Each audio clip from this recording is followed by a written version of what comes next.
কি এনেকুৱা দিছে নহয়, কি বৰষুণ একদম দি মেলি গোটেই গাঁৱে চহৰে মোবাইলত য'তো চালেও ডুবি গৈছে। বেয়াই লাগে পায়, একদম এনেকুৱা পৰিস্থিতি আহি পৰিছে এতিয়া।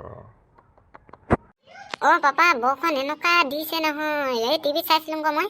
এনেকুৱা বৰষুণ গোটেই ডুবি গৈছে, ঘৰ চৰ মানুহৰ খোৱা অৱস্থা নাই। তাকেইতো কি হ'ব দেই, মই তোলৈহে চিন্তা লাগে পায়, কি হ'ব পিছলৈ।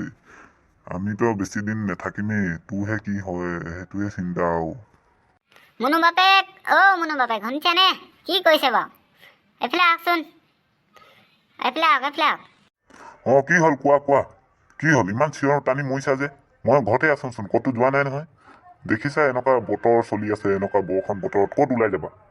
গম পাইছোঁ আপুনি ক'তো ওলোৱাই নাই যোৱা বুলি, গম পাইছোঁ।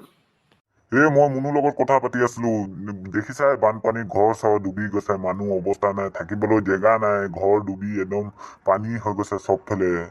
সেইটোৱে মই ভাবিছোঁ মুনু কি কৰিব, মুনু ডাঙৰলৈ পিছলৈ কি হ'বগৈ সেয়া, সেইটো মই চিন্তা কৰি আছো মুনুৰ কাৰণে। তুমি ঠিকেই কৈছা। দেখিছা বানপানী কেনেকুৱা হৈছে?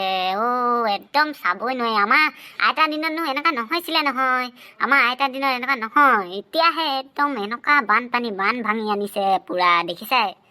সেইটোৱে বেয়াই লাগে আৰু। মুনু তই যে ভালকৈ পঢ়িবি দেই, পঢ়িবি। দেখিছইচোন বানপানী হৈছে কেনেকুৱা, মানুহবোৰৰ খাবলৈ অৱস্থা নাইকিয়া হৈছে, দেখিছইচোন।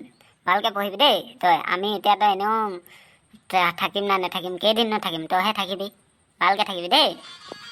মা পঢ়িম, মই চিন্তা কৰিব নালাগে আপুনি। মই পঢ়িম, খুব ভালকৈ পঢ়িম, চিন্তা কৰিব নালাগে, মই পঢ়িম মা।